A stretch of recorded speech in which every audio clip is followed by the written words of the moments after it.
एक बूढ़े गिद्ध ने बताया कि भाग्य का लिखा कभी नहीं मिटता है, अर्थात हमारे पिछले कर्मों का फल जो इस जन्म में या आने वाले जन्मों में हमें भोगना ही पड़ता है। ईश्वर के न्याय से कोई बच नहीं सकता। जो लिखा गया है वह अपने समय पर अवश्य घटित होता है। साथ ही यह चार काम मनुष्य को रंक से राजा बना देते हैं। चाहे आप कितने ही गरीब हो, आपके ऊपर माता लक्ष्मी की अनंत कृपा पड़ जाएगी और आपकी जिंदगी ही बदल कर रह जाएगी। यह हमारा वादा है। मित्रों, जो भी व्यक्ति अपने जीवन में यह चार काम करता है वह कभी गरीब नहीं रहता। तो चलिए आज की इस अनोखी कहानी की शुरुआत करते हैं। प्रिय दर्शकों, प्राचीन समय में एक जंगल में एक बूढ़ा गिद्ध अपनी पत्नी मादा गिद्ध के साथ बैठे हुआ था। सर्दियों की रात थी, कड़ाके की ठंड पड़ रही थी। तब मादा गिद्ध से कहती है, हे पिया जी, आज की रात को निकालने के लिए ऐसा क्या किया जाए जिससे आज की रात निकल जाए। सर्दी बहुत भारी पड़ रही है। चलिए आप मुझे कोई ऐसी कहानी सुनाओ जिससे आज की रात कट जाए। मादा गिद्ध की बात सुनने के बाद वह बूढ़ा गिद्ध कहता है, हे प्रिय, चलो आज मैं तुम्हें एक ज्ञानवर्धक और प्रेरणादायक कहानी मैं तुम्हें सुनाने जा रहा हूं, किंतु तुम इसे ध्यान से सुनो। इससे जीवन में बड़ी ही अनोखी सिख मिलेगी। अब मादा गिद्ध ध्यान से सुनने लगती है और गिद्ध कहानी शुरू करता है। जो लोग इस कहानी को सुन रहे हैं, इस कहानी को पूरा सुने। कहानी के अंत में गिद्ध चार बातें बताता है जिन्हें आपको के जीवन में याद रखना चाहिए और अपने जीवन में अपनाना चाहिए। तो मित्रों, गिद्ध कहानी शुरू करता है और कहता है, हे प्रिय, बहुत समय पहले की बात है। किसी नगर में एक राजा रहता था। एक रोज वह राजा अपने दरबार में बैठा हुआ था। तभी उसके दरबार में एक भिखारी आया। उस भिखारी की बड़ी ही दयनीय स्थिति थी। जर्जर शरीर, तन पर फटे पुराने मैले कुचले कपड़े और लाचार बेबस निगाहें। राजा ने जब उस भिखारी को देखा तो उस पर बड़ी दया आई। तब राजा ने तुरंत अपने मुनीम को बुलाया और उसे आदेश दिया, कहा, इस भिखारी को उचित भिक्षा देकर विदा करो। मित्रों, भिखारी तो भिक्षा लेकर राजा को धन्यवाद देकर वहां से चला गया, लेकिन राजा के सामने एक प्रश्न छोड़ गया। अब उस राजा के मन में यह विचार आया कि मैंने ऐसे कौन से शुभ कर्म किए थे जिनके कारण मुझे यह राज्यपाठ मिला है, और इस भिखारी ने ऐसा कौन सा कार्य किया था जिसके कारण उसे जिल्लत भरी जिंदगी नसीब हुई है। मित्रों, राजा के मन में यह विचार आते ही अगले दिन राजा ने अपने नगर के सभी विद्वानों की एक सभा बुलाई। जब सभी विद्वान लोग सभा में उपस्थित हो गए तो राजा ने सभी के सामने अपने मन की जिज्ञासा रखी। उस राजा ने विद्वान जनों से कहा कि हे विद्वान पुरुषों, मैंने आप लोगों को यहां बुलाकर इसीलिए कष्ट दिया है ताकि मैं अपनी एक समस्या का निवारण आप लोगों से करा सकूं। मेरे मन को एक विचार बहुत ही विचलित कर रहा है। राजा के यह वचन सुनकर सभा में बैठे हुए विद्वानों में से एक विद्वान ने खड़े होकर पूछा, भाई महाराज, ऐसी क्या उलझन है जो आपको विचलित कर रही है? ऐसा कौन सा विचार है जो आपको परेशान कर रहा है? कृपया आप उसे हमें बताएं। तब मंद स्वर के साथ राजा बोला, हे महान विद्वानों, मैंने यह सभा इसलिए बुलाई है ताकि मैं यह जान सकूं कि किन शुभ कर्मों से मुझे यह राजपाठ, संपन्नता, वैभवशालिता मिला है। यदि तुम में से कोई इस बात को मुझे बता देगा तो मैं उसे माला माल कर दूंगा। उसकी झोली में अनगिनत धन से भर दूंगा, और ना बताने की स्थिति में मैं उसको गधे पर बैठाकर उसका सिर मुंडवाकर, मुख पर कालिख पोतकर उसे बेइज्जत करके राज दरबार से बाहर निकलवा दूंगा। मित्रों, राजा की इन बातों को सुनकर सभा में बैठे सभी विद्वान सदमे में आ गए। वे सोचने लगे कि राजा को यह बात बताने से बेहतर तो यही है कि हम लोग खामोश रहे या फिर उससे कुछ दिन की मोहलत मांगकर चुपचाप यहां से खिसक ले। कहीं राजा को हमने बताया और राजा हमारी बातों से संतुष्ट नहीं हुआ तो मुफ्त में ही हमारी बहुत बड़ी बेइज्जती हो जाएगी। प्रिय दर्शकों, यह विचार कर सभी विद्वानों ने आपस में सलाह मिलाई।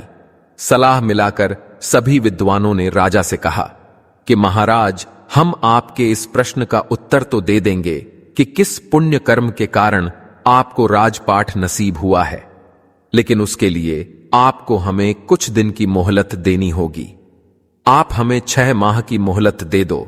6 महीने के बाद हम आपके सामने यह राज बता देंगे कि किस पुण्य कर्म के कारण आपको यह राजपाठ नसीब हुआ है। अब राजा ने कहा, ठीक है, हम तुम्हें 6 महीने की मोहलत देते हैं, लेकिन ध्यान रहे 6 महीने के बाद तुम्हें हर हालत में मेरे प्रश्न का उत्तर देना होगा। अब क्या था? सभी विद्वानों ने राजा को आश्वासन दिया और राजा से कहा, महाराज, आप बिल्कुल भी चिंता ना करें।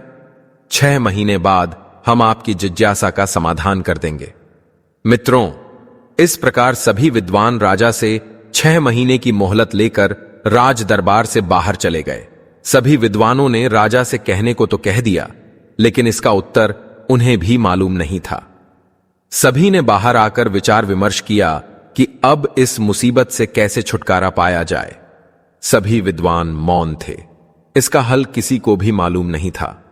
तभी उनमें से एक विद्वान बोला, अरे भाई लोगों, अभी तो हमारे पास में पूरे 6 महीने हैं। 6 महीने आराम से गुजारो, जब समय आएगा तब देखा जाएगा। भविष्य की चिंता करके वर्तमान क्यों बर्बाद करें? तब सभी ने एक सुर में हां मिलाई और सभी विद्वान यह वायदा करके कि आज से 6 महीने बाद हम सभी लोग नगर के बाहर तालाब पर इकट्ठे होंगे और जिसे भी उत्तर पता चल जाएगा वह एक दूसरे को बता देगा। अब इस तरह सभी लोग एक दूसरे से करके एक दूसरे से विदा लेकर अपने अपने घर को चले गए और अपने घर के कार्यों में व्यस्त हो गए। धीरे धीरे समय के साथ साथ दिन गुजरे, महीने गुजरे और गुजरते गुजरते वह समय भी आ पहुंचा जिसके अगले दिन राजा को उसके सवाल का उत्तर देना था। वादे के अनुसार एक बार फिर से सभी विद्वान नगर के बाहर बने हुए तालाब पर इकट्ठे हुए। सभी ने एक दूसरे से पूछा, क्या किसी को उत्तर पता चला? तो सभी का एक ही जवाब था, हम तो इस प्रश्न का कोई जवाब नहीं ढूंढ पाए। जब सबको यह पता चला कि राजा के प्रश्न का उत्तर किसी के पास नहीं है, तो यह जानकर सभी चिंतित हो गए और सोचने लगे कि अब क्या किया जाए। इसी चिंता को मन में सभी लोग अस्वस्थ हो गए। जब सभी विद्वान चिंता में डूबे हुए थे, तभी ना जाने कहां से एक वृद्ध ब्राह्मण सन्यासी वहां पहुंचा। जब उसने सभी विद्वानों को चिंता में डूबा देखा, तो उसने विद्वानों से पूछा, क्या बात है भाई, आप सभी लोग चिंता में क्यों बैठे हो? साधु महाराज के पूछने पर विद्वानों ने सारा घटनाक्रम उस महात्मा को बता दिया और कहा, महात्मा जी, यदि हमने कल राजा को उसके प्रश्न का उत्तर नहीं दिया तो राजा हमारा सिर मुंडवाकर गधे पर बिठाकर राज्य से बाहर निकलवा देगा। इसी कारण से हम सभी लोग चिंता में बैठे हुए हैं। अब विद्वानों के मुख से यह वचन सुनकर उस वृद्ध ब्राह्मण ने कहा, हे विद्वानों, अब तुम्हें चिंता करने की कोई आवश्यकता नहीं है, क्योंकि मुझे पता है कि तुम्हारे नगर के राजा को किस पुण्य कर्म के कारण राजपाठ नसीब हुआ है। तब अत्यंत आश्चर्य के साथ सभी विद्वानों ने कहा, क्या सच में महात्मा जी आपको पता है? और कैसे पता चली आपको यह बात? तब सन्यासी बोला, जी हां, बिल्कुल। सभी विद्वान उस महात्मा के आगे हाथ जोड़कर बोले, महात्मा जी, यदि ऐसी बात है तो कृपया हमें बताइए कि किस पुण्य कर्म के कारण हमारे राजा को राजपाट नसीब हुआ है। हम वादा करते हैं कि हमें जो भी उपहार उस राजा से मिलेगा, उसमें से सबसे अधिक हिस्सा हम आपको दे देंगे। तब वृद्ध ब्राह्मण बोला, हे विद्वानों, मुझे आपसे कोई उपहार नहीं चाहिए। आप तो सिर्फ मुझे राजा के पास ले चलो, मैं स्वयं उसके प्रश्न का उत्तर दे दूंगा। मित्रों, उस ब्राह्मण की इन बातों को सुनकर सभी विद्वानों के चेहरे खिल उठे और आती उत्साह के साथ सभी विद्वान उस वृद्ध ब्राह्मण को लेकर राजा के दरबार में जा पहुंचे। उन्होंने उस वृद्ध ब्राह्मण का राजा से परिचय कराया और कहा, राजन, यह वृद्ध ब्राह्मण आपके प्रश्न का उत्तर दे देंगे। तब राजा ने कहा, चलो कोई बात नहीं, मुझे तो मेरे प्रश्न का उत्तर चाहिए, चाहे आप दे या यह महात्मा जी दें। बताइए ब्राह्मण देवता, मुझे किस पुण्य कर्म के कारण यह राजपाठ मिला है? राजा के वचन सुनकर वह ब्राह्मण देवता बोले, महाराज, क्या आप सच में यह जानना चाहते हैं कि आपको ही यह राजपाठ क्यों मिला?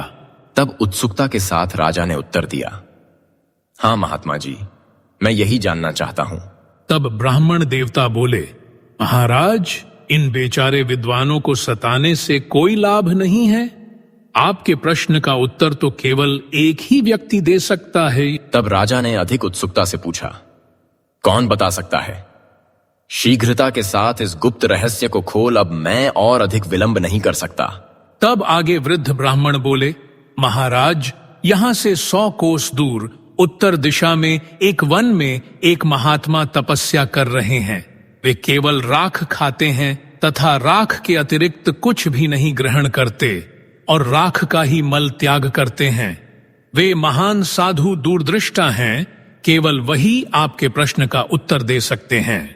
यह सुनकर राजा ने वृद्ध ब्राह्मण की बात पर विश्वास किया और अपना राज्य अपने मंत्रियों को सौंपकर उस महात्मा की खोज में चल दिए, जो साधु एक अनजान वन में राख ही खाते थे और राख का ही मल त्याग करते थे।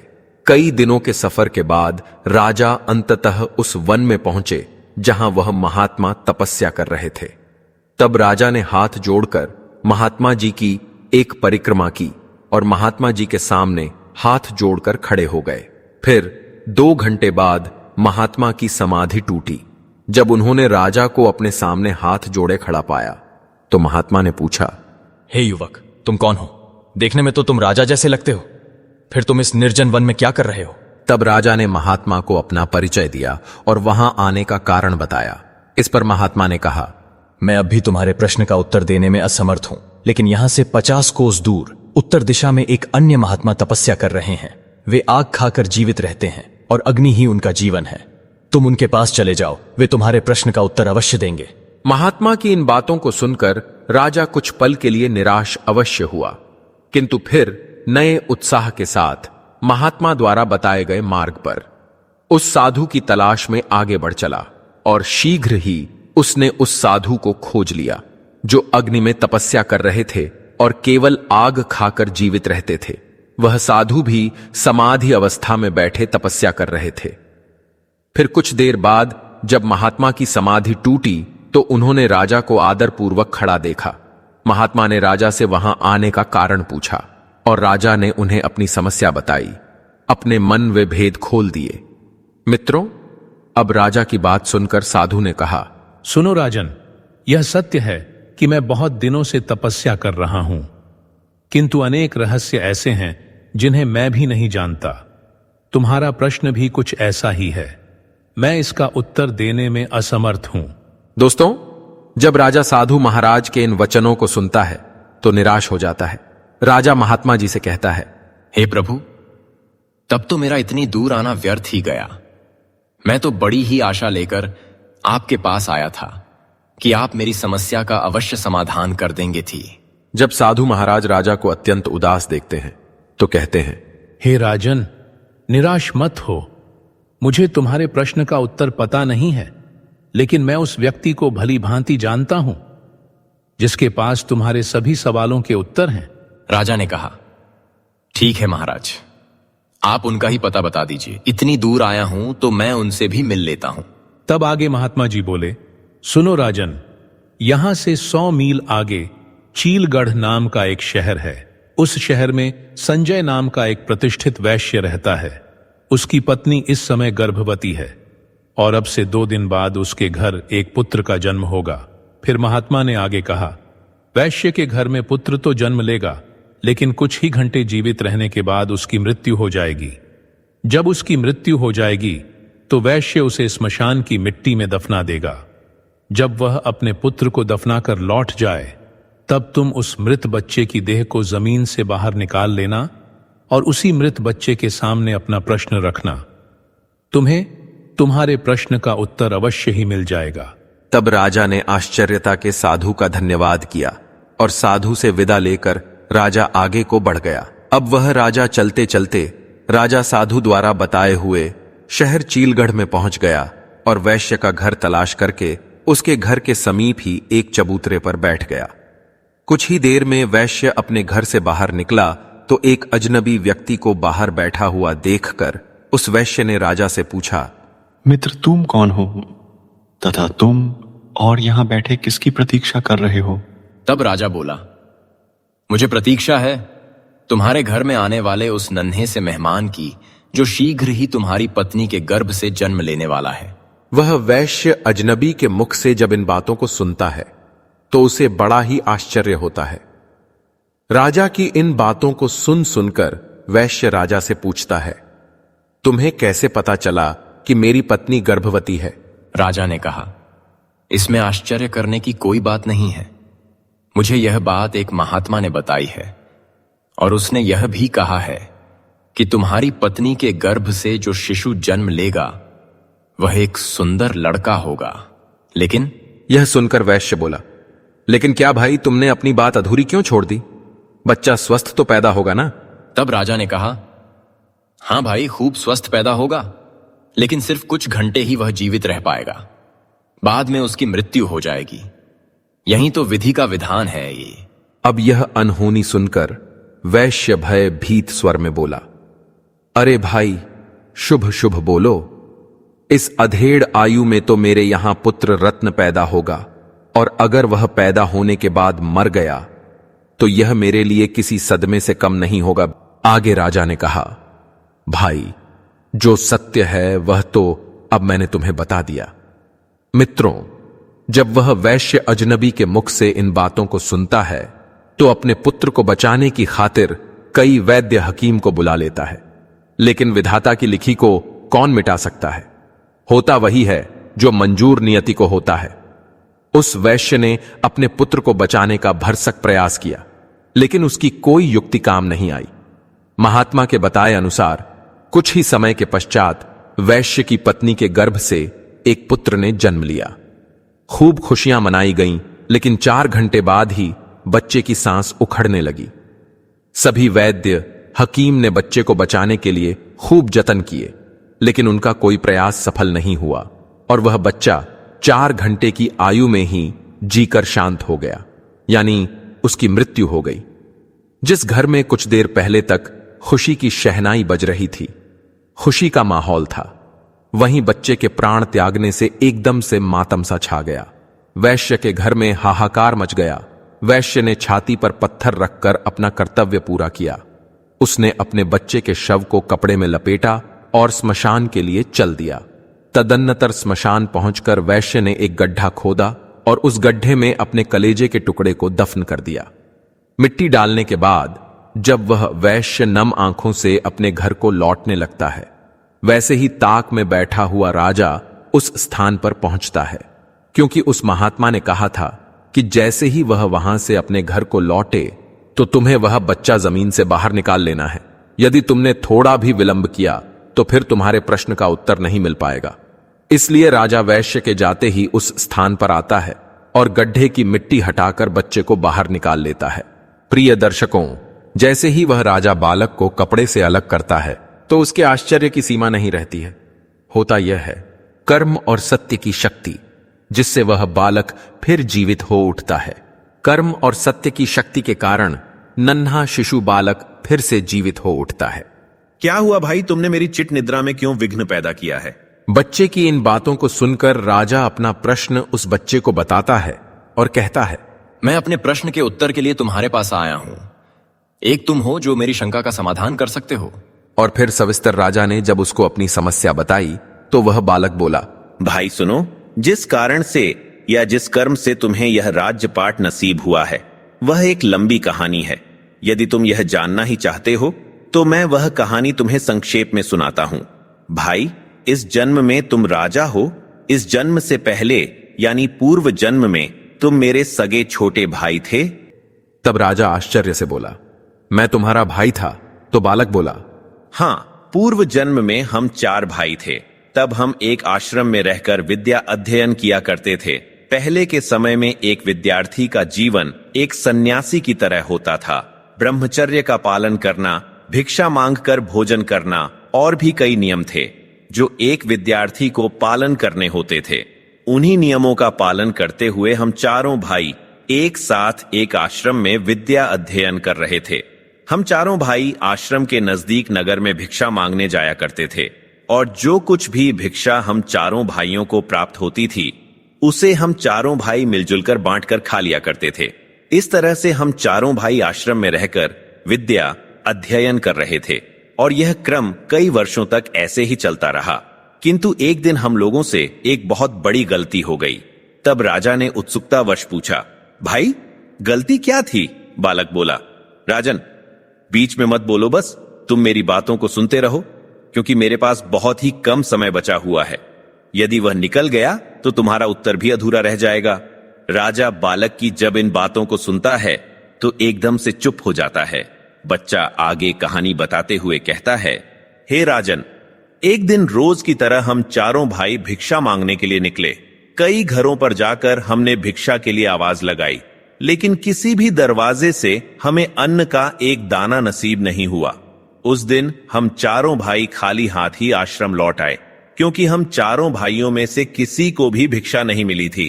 इस कारण हमने वह रात खाली पेट ही गुजारी। फिर दूसरे दिन भी हम चारों भाइयों के साथ कुछ ऐसा ही हुआ। उस दिन भी हमें अन्न का एक दाना नहीं मिला और उस रोज दिन भी हम लोगों ने भूखे रहकर ही गुजारा।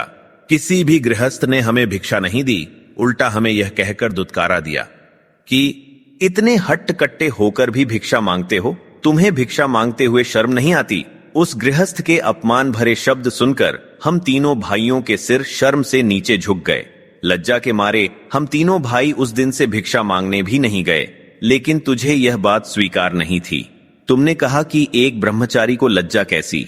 लज्जा को त्यागने के लिए ही तो आश्रम में गुरुजी हमें भिक्षा लाने के लिए कहते हैं, ताकि आगे चलकर ब्रह्मचारी निराकार भाव से परमार्थ के कार्य कर सके, उसके मन से ऊंच नीच, जात पात, छोटे बड़े का भेद समाप्त हो जाए और वह सभी को एक दृष्टि से देखे।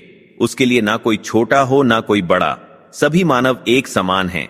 यह भावना उसके अंदर पैदा हो जाए, इसीलिए एक साधु को भिक्षा मांगना बहुत जरूरी होता, तभी उसके अंदर से भेदभाव की भावना समाप्त होती है। इसलिए उस दिन तुम अकेले ही भिक्षा मांगने निकल गए। जब तुम भिक्षा मांगकर वापस लौटे तो तुम्हारी झोली में इतना आटा था कि जिससे 4 रोटियां तैयार हो सकती थीं। हम तीनों भाई ने मिलकर तुम्हारे द्वारा लाए हुए आटे से 4 रोटियां बनाई और चारों रोटियों को आपस में बांटकर खाने की तैयारी करने लगे। क्योंकि हम चारों भाई 3 दिनों के भूखे थे, इसीलिए हम जल्दी से जल्दी अपनी भूख मिटाना चाहते थे। जब हम चारों भाई रोटी खाने ही वाले थे, तभी एक वृद्ध ब्राह्मण भोजन की तलाश में हमारे पास में पहुंचा। जब उसने हमारे हाथ में भोजन की थाली देखी तो उस वृद्ध ब्राह्मण ने हम चारों भाइयों से अपने अपने भोजन में से थोड़ा थोड़ा भोजन देने की प्रार्थना की, क्योंकि हम चारों भाइयों का भूख के मारे पहले ही बहुत बुरा हाल था। उस पर वह वृद्ध ब्राह्मण भोजन मांग रहा था। यह सुनकर हमारे बड़े भाई ने उस वृद्ध ब्राह्मण से कहा, अरे ब्राह्मण देवता, तुम कहां से आ टपके? हम लोग तो पहले से ही 3 दिनों से भूखे हैं। मुश्किल से आज एक रोटी नसीब हुई है और तुम कहते हो कि उसमें से हम तुम्हें दे दें।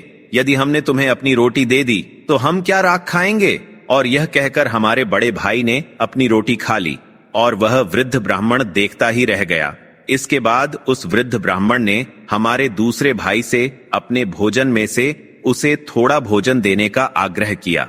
हमारे दूसरे भाई ने उस वृद्ध ब्राह्मण से कहा, महाराज, यदि मैंने तुम्हें अपना भोजन दे दिया तो मैं क्या चूल्हे की आग खाऊंगा?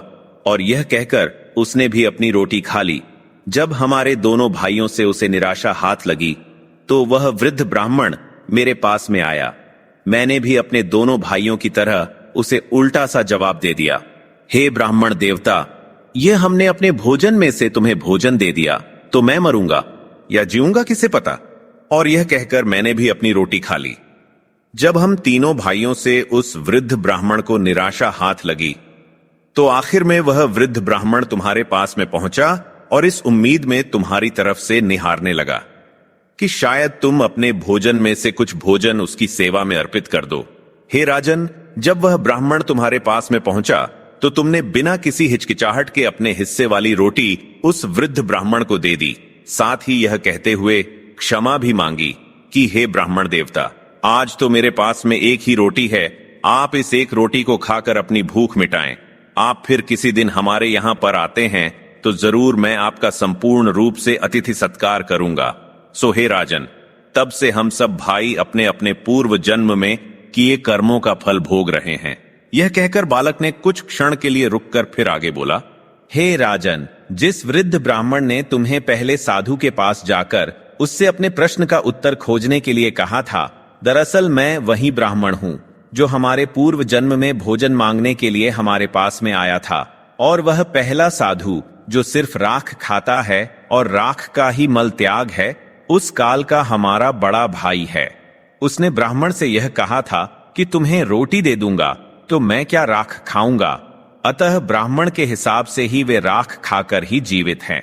पहला साधु जिसने तुम्हें दूसरे साधु के पास में जाने का परामर्श दिया, वह दूसरा साधु दरअसल हमारा दूसरा भाई है, जो सिर्फ आग खाकर ही जीवित रहता है। उसने ब्राह्मण के रोटी मांगने पर यह कहा था कि हे ब्राह्मण देवता, यदि मैं तुझे रोटी दे दूंगा तो क्या मैं चूल्हे की आग खाऊंगा। सो उस ब्राह्मण का श्राप उस पर भी फलित हो रहा है। आगे वह बच्चा उस राजा से बोला, हे राजन, अब आप मेरे विषय में भी सुन लो। मैंने ब्राह्मण को रोटी ना देकर यह कहा था कि यदि मैं तुम्हें रोटी दे दूंगा तो मेरा क्या होगा, मैं जीऊंगा या मरूंगा। बस तभी से मैं जीता और मरता आ रहा हूं। मैं नित्य किसी ना किसी के यहां जन्म लेता हूं और कुछ घंटे या कुछ दिवस अथवा कुछ महीने जीवित रहकर वापस मर जाता हूं। मुझे केवल गर्भ की असहनीय पीड़ाएं झेलनी पड़ती है, जिसमें मैं जीवित तो रहता हूं अपितु मृत अवस्था ही में जीता हूं। और तब से यह घटनाक्रम नियमित रूप से चल रहा है। मित्रों, इतना कहकर बालक ने जब राजा को उसके विषय में बताना शुरू किया तो उसने राजा को बताया कि हे राजन, अब तुम अपने विषय में भी सुन लो। तुमने अपने हिस्से की रोटी उस ब्राह्मण को दी और स्वयं भूखे रहे। तुमने अपने आतिथ्य धर्म का पूरी तरह से पालन किया।